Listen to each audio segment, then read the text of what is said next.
अस्सलाम वालेकुम। Welcome to M राद। दोस्तों, दो टॉपिक्स पर बात करने जा रहे हैं और दोनों टॉपिक्स बहुत ज़्यादा अहम हैं।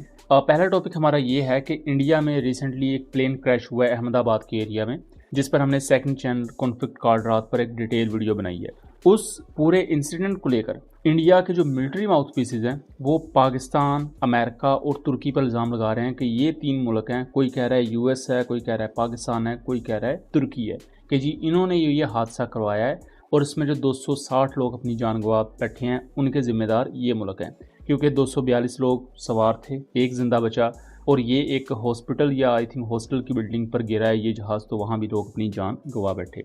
तो इस कॉन्टेक्स्ट में क्या एक नया ऑपरेशन सिंदूर इंडिया लॉन्च करने जा रहा है और क्या पाकिस्तान इसके लिए तैयार है, इसको डिस्कस करेंगे। उसके साथ साथ अभी कुछ घंटे पहले जब मैं ये वीडियो रिकॉर्ड कर रहा हूँ तो इसराइल ने ईरान के डीप इनसाइड जो ईरानियन टेरिटरी है वहाँ मुख्तलिफ शहरों पर बमबारी की है और प्रिसीशन स्ट्राइक्स कंडक्ट की गई हैं जिनको रोकने में ईरान नाकाम रहा है। इसके साथ साथ यहाँ बहुत अहम चीज़ें भी हैं, बहुत दिलचस्प चीज़ें भी हैं और ईरान इसका किस तरह जवाब देगा, इन तमाम चीज़ों को डिस्कस करते हैं।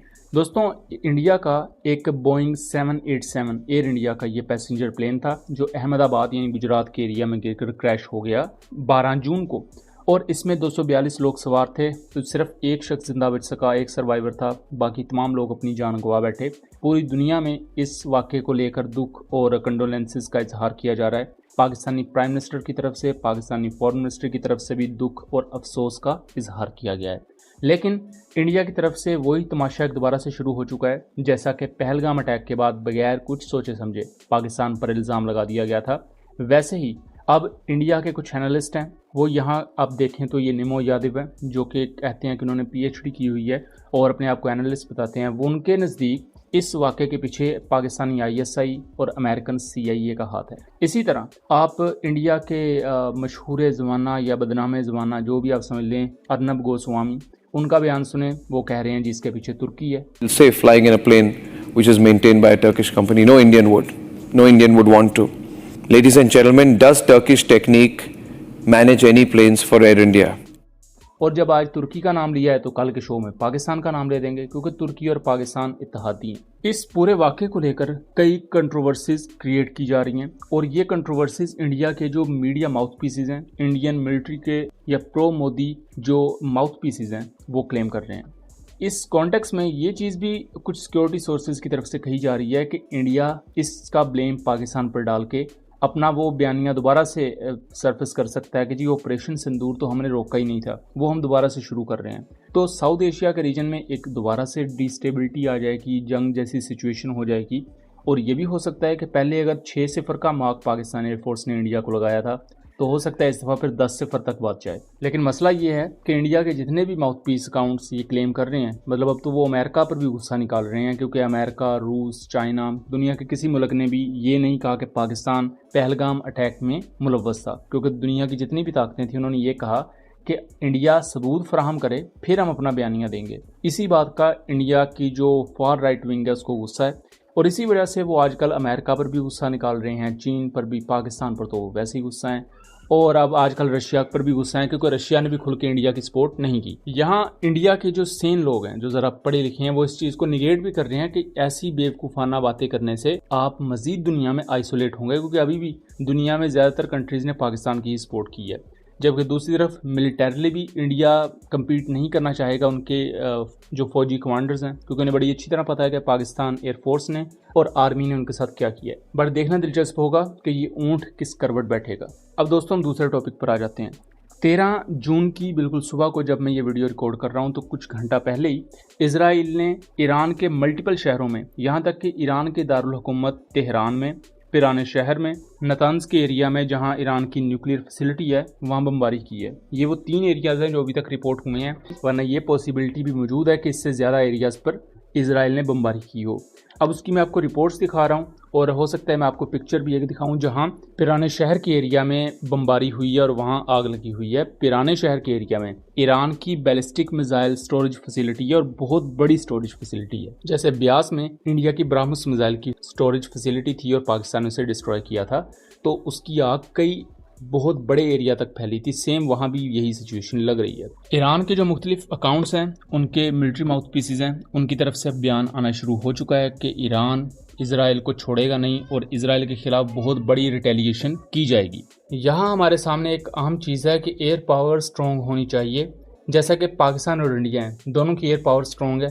पाकिस्तान ओबियसली डोमिनेट करता है, सुपीरियर है टेक्नोलॉजिकल पॉइंट ऑफ व्यू से अगर देखा जाए। अगर ईरान और इसराइल का कंपैरिजन देखा जाए तो कोई कंपैरिजन ही नहीं है। इसराइल के पास स्टेल्थ एयरक्राफ्ट हैं, उनके पायलट्स बहुत ज़्यादा वेल ट्रेंड समझे जाते हैं और ये एक फैक्ट है। लेकिन आप ईरानियन एयरफोर्स को उसके मुकाबले में देखें तो ईरानियन पायलट्स भी काफ़ी ज़्यादा वेल ट्रेंड समझे जाते हैं। लेकिन ईरानियन एयरफोर्स के पास जो फाइटर जेट्स हैं वो पुराने F-14s हैं, F-4s हैं और MiG-29 जैसे फाइटर जेट्स हैं जो कि बहुत ज़्यादा विंटेज हैं। ऐसी सिचुएशन के चलते ईरान के पास सिर्फ उनके मिसाइल्स का सहारा रह जाता है, जो कि इससे पहले अक्टूबर 2024 में भी वो आजमा चुके हैं। अक्टूबर 2024 में भी एक एपिसोड हुआ था ईरान वर्सेस इसराइल का, जहां ईरान के कुछ आम शख्सियात को इसराइल ने टारगेट किया, जिसके बाद ईरान ने 200 बैलिस्टिक मिसाइल इसराइल पर फायर किए। उनमें से कुछ इसराइल रोक पाया, कुछ ने जाके हिट किया और ईरान ने वार्निंग के तौर पर कई मिसाइल्स को इधर उधर ही गिरा दिया था। जिसके बाद फिर फर्दर रिपोर्ट से ये पता चला कि बैकडोर डिप्लोमेसी के चलते ईरान और इसराइल इस चीज़ पर राज़ी थे कि हम डायरेक्टली एक दूसरे को इंगेज नहीं करेंगे, बल्कि इस तरह के वार्निंग शॉट से एक दूसरे पर फायर करेंगे। उसके बाद इसराइल ने अक्टूबर में ही ईरान के अंदर एयर स्ट्राइक्स की, जिसमें एक वेयर हाउस को निशाना बनाया गया और एक रेडार फैसिलिटी को, और इसमें 5 ईरानियन जो पर्सनल थे वो अपनी जान गंवा बैठे। सो ओवरऑल वो बहुत बड़े पैमाने पर एक हाइप उस वक्त क्रिएट की गई और एक वॉर लाइक सिनेरियो, बट नुकसान दोनों साइड पर बहुत कम हुआ था। लेकिन जो इस वक्त इसराइल ने बमबारी की है ये बहुत ही ज़्यादा खतरनाक है कि उन्होंने डीप इनसाइड ईरान जाके बमबारी की और ईरान के रेडार्स, ईरान का एयर डिफेंस सिस्टम कोई एक इंटरसेप्शन भी नहीं कर पाया। मैं यहाँ आपको बताता चलूँ कि इंडिया ने पाकिस्तान पर 80 या 79 ड्रोन्स भेजे, पाकिस्तान ने उसमें से 77 ड्रोन्स शॉट डाउन कर दिए। यानी कि पाकिस्तान का जो किल रेशो था एयर डिफेंस सिस्टम का वो 99 या 98% था। जबकि आप उसके मुकाबले में ईरान वर्सेस इसराइल को देखें तो एक भी इंटरसेप्शन ईरान नहीं कर पाया है अभी तक, जो हमारे पास रिपोर्ट्स हैं। और यहाँ जो कैजुअलिटीज़ हुई हैं वो कोई छोटी कैजुअलिटीज़ नहीं है। ये जो आप 4 लोग देख रहे हैं ईरान के, ये कंफर्म हो चुका है कि अपनी जान गंवा बैठे हैं। इनमें पहले हैं जनरल सलामी, जो कि ईरानियन IRGC के कमांडर इन चीफ हैं। उसके बाद डॉक्टर तेहरानची और फरीदून अब्बासी, ये दोनों न्यूक्लियर साइंटिस्ट हैं ईरान के।